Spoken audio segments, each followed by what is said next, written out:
Every day, something dramatic happens in the Caribbean that affects our lives. We'll give you the details. We'll give you the facts on Caribbean Perspective with Eddie Frederick. Host Eddie Frederick. So glad you can join us. Trinidad and Tobago's health minister expects some normalcy after vaccines have been administered. This story takes the lead in our 1049th edition of Caribbean Perspective for Friday, 12th February 2021. Details after this break. Did you know that your friends and family can now shop at the food fair from anywhere in the world and you can receive here in Grenada? The food fair and GrenadaMarket.com now make it possible through secure online shopping and personalized customer service. Simply send your loved ones a list of your preferred items or let them fill an online basket and the items will be available for pickup or delivery. Visit GrenadaMarket.com or thefoodfair.gd today for more details. The new norm. Spread the news.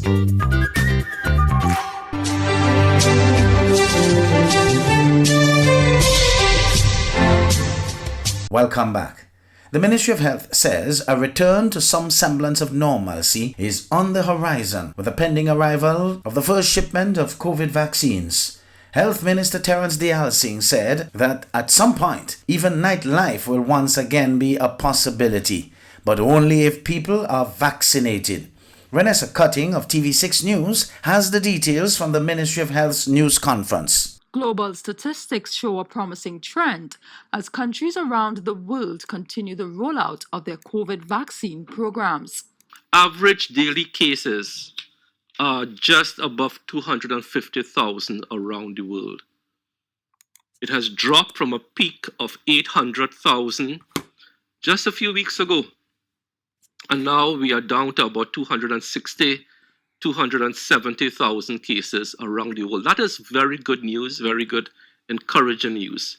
Daily deaths globally have also decreased by roughly 50%. Here at home, the death of another elderly person on Tuesday has brought the country's toll to 136.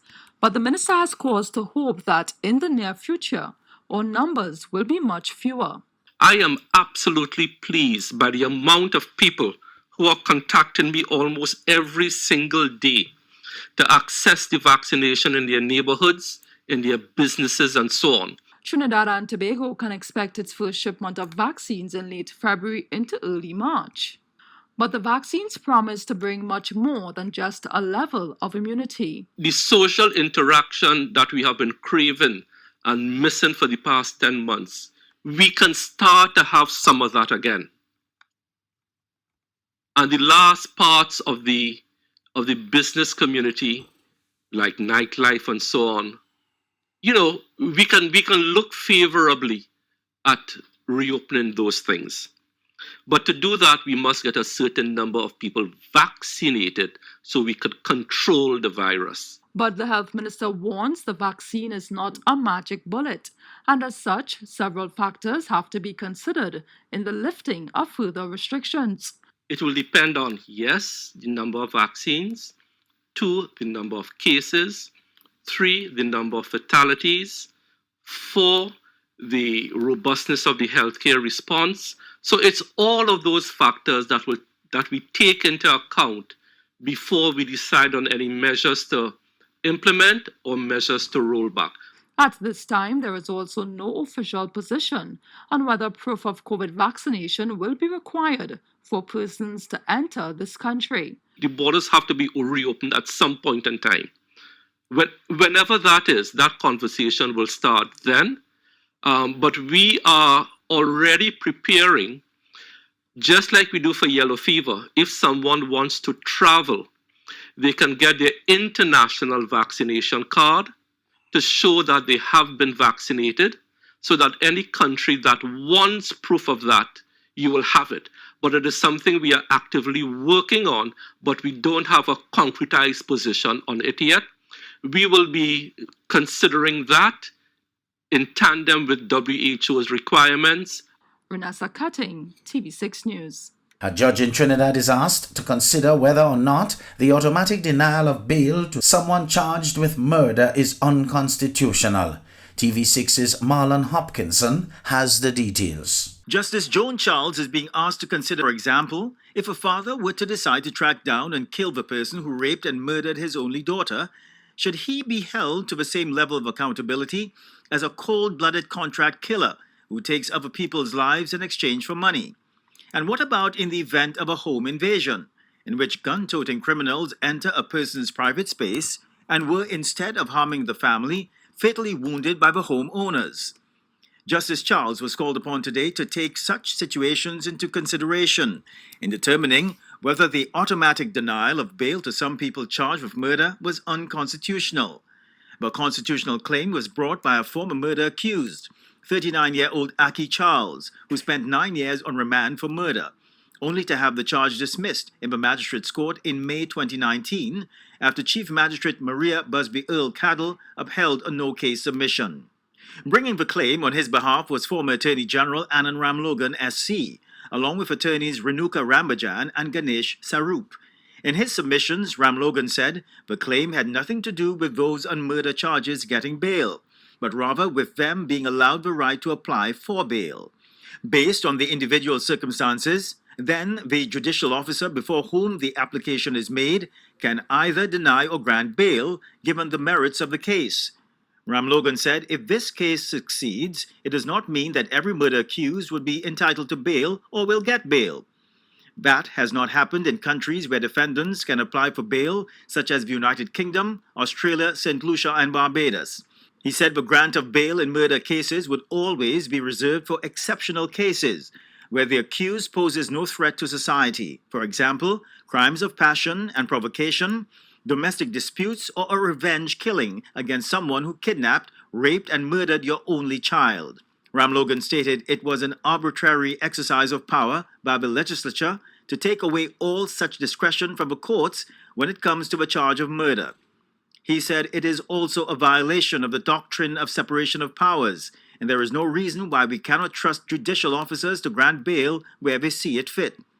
He said if they, the legislature, can remove the court's discretion to the grant of bail for murder, they can do it for any other offense, and that will set the country on a slippery road to dictatorship and authoritarianism. Echoing Ramlogan's views was Senior Counsel Douglas Mendez, head of the Law Association of Trinidad and Tobago. He suggested that the offense of murder should be categorized based on a number of factors, including the strength of the evidence, whether there were eyewitnesses, the likelihood of the accused committing other offenses while out on bail, and video footage of the crime being committed, etc. Marlon Hopkinson, TV6 News. You're listening to Caribbean Perspective with Eddie Frederick.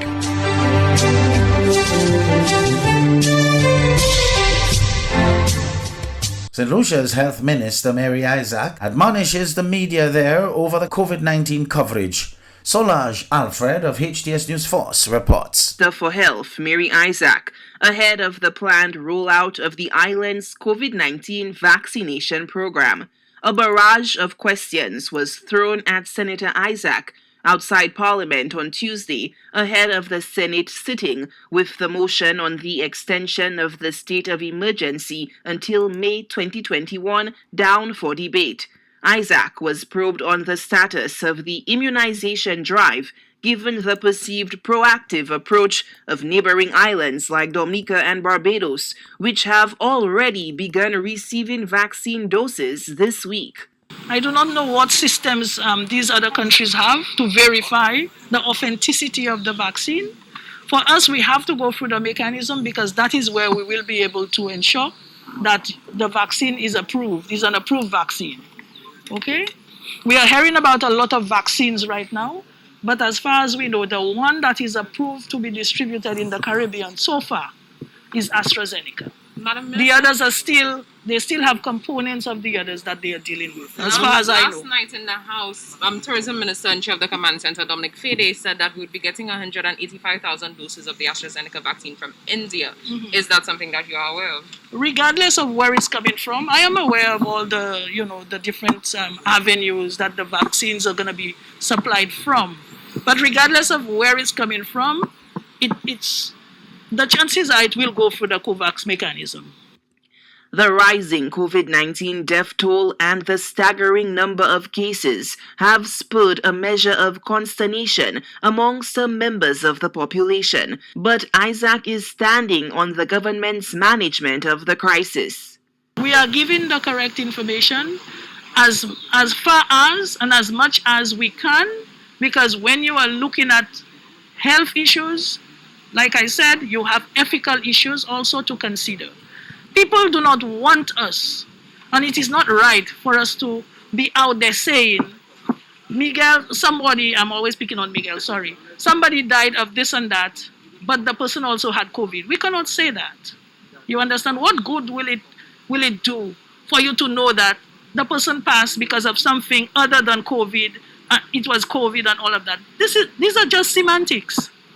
What is important is that we are losing lives. Critics have questioned the reporting style of the Ministry of Health in categorizing COVID-19 related deaths. There have been complaints in some quarters about a perceived lack of clarity regarding the dissemination of information in certain cases. Isaac balked at questions of supposed ambiguity, accusing reporters of sowing the seeds of mistrust. You all are too suspicious, and that is the problem. A national, a non-national, a tourist, a visitor, a guest. What is the big deal about that? What is important, like I said, is somebody has passed. One more person has COVID, and that is one too many. So why stress Wear your mask. This This is what you all should be going out and telling the public. If it's not important, why stress on the back door as a source of infection? That's the question. Miguel, you don't know people are coming in through the back door? Madam Minister, we look tourists are coming in as So well, you want to pretend it's not happening? So why stress on the back door and not also point If out you are this is interested the- in protecting the people of this country as a media person, and you have a voice, you have a big role to play, That's why I'm asking you a right? question. I'm interested, Madam Minister. So, distance, please. So, you do not have to try to encourage people not to believe in the system. You are causing people not to trust the system, and that is what you are doing. Despite the ongoing blame game, one thing remains clear. The island's COVID-19 related death toll and cases are rising, and officials are battling to gain control of the escalating situation. Solange Alfred, HTS News Force. Despite strong opposition for many quarters, former AFC Member of Parliament Sharandas Prasad, who was responsible for the crucial vote that led to the 2018 no-confidence motion against the former APNU-AFC administration, will be appointed as High Commissioner of Guyana to India. HGP's Wendell Badri reports. The Vice President, during a press conference on Tuesday, firmly stated that Prasad will be appointed to the position of High Commissioner of Guyana to India, and that is a done deal. As far as I know, I'm not running the foreign ministry, but as far as I know, yes, Charandas is going to go to India. Questioned concerning the rationale behind the move, Jagdeo retorted. The guy in India was Burnham's son-in-law. What was the rationale for that? At least we didn't put up nobody's son-in-law. He subsequently said that the Foreign Affairs Ministry in Guyana assessed Prasad, and he also expressed his willingness to work and serve, thus his appointment. He explained that Charandas's appointment is on a political level, while explaining that ambassadors can be appointed either politically or at a technical level. And so that is the assessment. I've seen some ambassadors who are less equipped than Charandas be made ambassadors. Leader of the opposition, Joseph Harman, had recently expressed deep concern and further strongly opposed the move to have Charandas serve in this capacity in an official letter dispatched to the Minister of External Affairs of India, Subramaniam Jaishankar, just last week. In his letter, the leader of the opposition posited that Mr. Prasad does not enjoy the confidence of a large segment of the Guyanese population and is mired in controversy. The letter by Harman further highlighted that the people of Guyana who elected him continue to be disturbed by his actions in the National Assembly in December 2018, while further insinuating that he betrayed those persons whom he represented in his constituency. The letter by Harman to India's foreign minister concluded that Prasad's appointment to the post may place a significant strain on relations shared between Guyana and that country, while stressing the fact that the people of Guyana have always enjoyed cordial relations with the government and people of India. Charandas Prasad, former AFC parliamentarian, rose to notoriety after his vote in the December 21, 2018 confidence motion against the former APNU AFC regime. The passage of this motion was the proverbial first domino that fell in the coalition's plummet from power. Wendell Badri, HGP Nightly News. Did you know that your friends and family can now shop at the food fair from anywhere in the world, and you can receive here in Grenada? The food fair and GrenadaMarket.com now make it possible through secure online shopping and personalized customer service. Simply send your loved ones a list of your preferred items or let them fill an online basket, and the items will be available for pickup or delivery. Visit GrenadaMarket.com or thefoodfair.gd today for more details. The new norm. Spread the news.